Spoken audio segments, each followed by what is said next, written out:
Hi, welcome back. Well, I guess there are some people on this planet that you wonder, could anyone love this person? Is this person, worth anything? And I guess an ice addict would fall into that category, or perhaps a biker, perhaps both.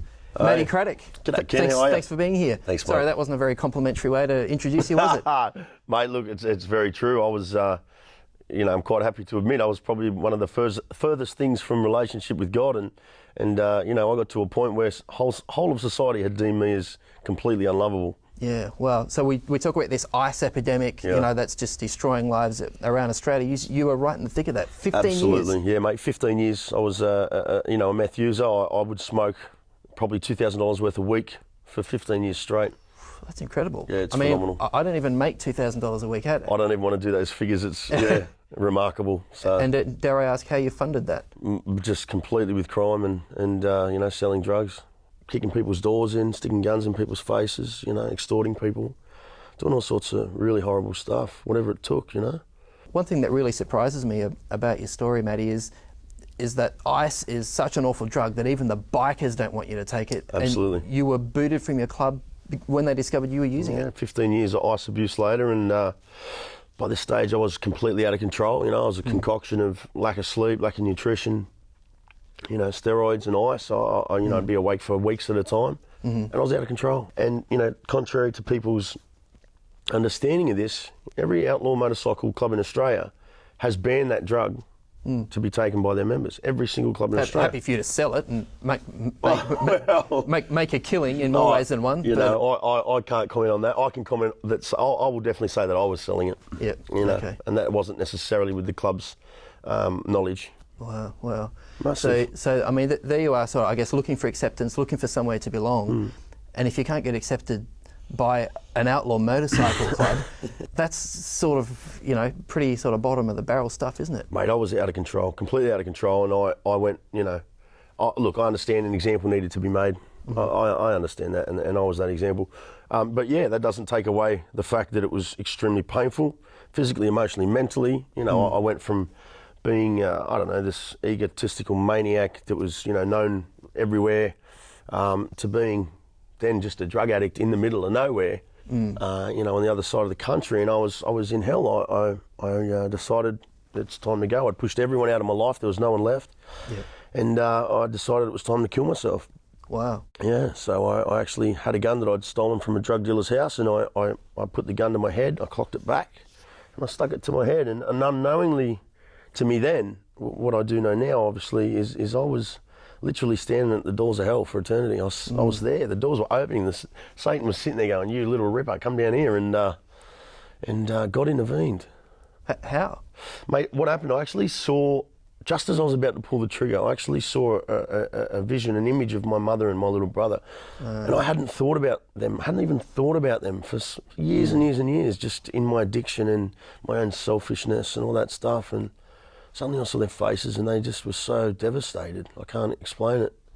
I dropped the gun, and wow, just because of the thought that maybe someone somewhere cares for you. Yeah, and I wasn't speaking to them at all at the time. I'd pushed them all away, and they were fed up. It was like, we don't answer the phone. So, but it was that close. Yeah. Wow. So let's fast forward a little bit. Yeah. You managed to get into Salvation Army rehab. Yeah, Duralong Transformation Centre. Yep, over here on the East Coast. Yes, on the central coast of Australia. Just an amazing transformation centre, and I knew when I got there this is where I get well. But I came in there, and make no mistake, I was still a very angry, very violent, angry, and broken-hearted, all this stuff. I was a bad guy, and there was a profound moment that would really change that for me. I had not yet found Jesus, and I didn't know what Jesus looked like. And I was on the phone one day to my ex-partner, and we were in, at the time, a very toxic relationship, and there was a lot of I hate you too, yeah, and blah, blah, you, and blah. So it was back and forth, and I mean, I'm screaming, I'm really getting into her. Yeah, really worked up, yeah. And vice versa. And I don't get angry these days, but when I used to be angry, it doesn't look pretty. And this sweet lady, her name's Rachel McDonald's, walked around the corner, and she said, "Mathew, it's time for chapel, can you come?" And I just turned around and went, rack off, but with much more colourful language and expression. And she just went, okay, and walked back into the chapel. And one of the guys came up to me straight after and said, "Matty, do you realise who that is?" And I said, "Who?" He goes, that's the boss's wife. And I just went, oh no. Here we go. I'm sitting at this table, got my head in my lap, and just thinking, now I have to pack my bags. It's all I'm over. out of here. I've just written myself off, and I'm thinking about how I nearly killed myself a couple of months ago. I'm thinking about the cockroaches in the sink. I'm thinking about the environment I was living in, and the feeling like I was being permanently tortured, like my soul had been torn out, and just hell. And I'm going back to that. I'm thinking I'm dead. Yeah. What she did next changed my life. She walks out, comes up to me and goes, Matthew, can you stand up, please? I went, sure. Here we go. Pack your bags. The bus is waiting for you. I know how this works. And she looks at me and she goes, mate, can I give you a hug? And I just went, what? What do you mean? I looked behind me to make sure there's no other Matthews. And I said, what do you mean? Why do you want to hug me for? And she goes, because I love you, mate. And she said it with such conviction. I just knew she was telling the truth. And this wet stuff started to come out of my eye, dribble down my cheek. I wasn't familiar with this stuff. Like that. Yeah. And I just leant in. Real awkwardly, and didn't know what a hug looked like. I really didn't know. Yeah. And she just grabbed me and she just pulled me close, and she put her hands on my head and she'd start to pray for me. No one had ever prayed for me before. Didn't know what that looked like either. And it's very weird. But at the time, it's changed my life. But what she did in that moment is very profound, because up until that moment, I was a 33-year-old man, and the rest of the world had said, see this guy here, he's the bad guy. He's too hard, he's unfixable, work on the next guy. Certainly unlovable. Unlovable, absolutely. Yeah, and her response to that was, no, that's not what my God says. Absolutely not. My God says to love this guy and love him well. And I guess that's what we call grace, isn't it? Amen. It's you didn't deserve it. Amen. You didn't deserve it at all. What you had coming was something completely different. So true. Yeah. She showed me what grace looked like. She showed me what Jesus looked like. Yeah. She gave him a face for me. You know, she really illustrated the love of God, and it just baffled me. I was like, wow, this is weird, but it's real.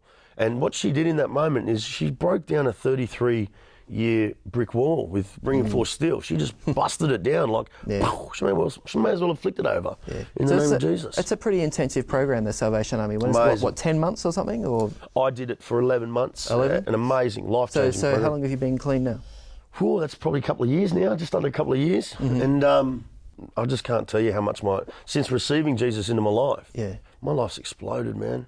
Yeah. I mean, I'm doing things to this day, I am not capable of. Yeah. So you're pretty much on the speaking circuit these days, out there doing motivational speaking and telling a story. And what sort of responses are you getting? Mate, very well received. It's just mind-blowing. I remember being at the end of the program and thinking, what am I going to do now? And, where I am today, it's all because this is nothing. None of this has anything to do with my abilities. This is all because I'm receiving Jesus into my life, and he is doing the work. All I have to do is keep listening to his voice and lean into what he's calling me to do. And I put it out there that's the same for everyone. If you we've all got, God has a will for all of us, an amazing purpose and will for all of us. And the more we lean into that and walk into what he's asking us to do, the clearer you will hear his voice. I guarantee it. Awesome. Yeah, man. Absolutely. Absolutely awesome. Yeah. So if people want to sort of learn a bit more about your ministry or what you're doing or get in contact with you, what's the best way? Absolutely, mate. Go to the website, which is gunstogod.com, or otherwise my Facebook business site, Maddie K. Okay, there you go. There's a couple of options for you. Yeah. Hey, thanks so much, man. I really appreciate you coming in here to share your story. And very welcome, it's incredible to see a life, transform the way God's transformed yours. God. Yeah, absolutely. Amen. Hey, we'll see you straight after the break.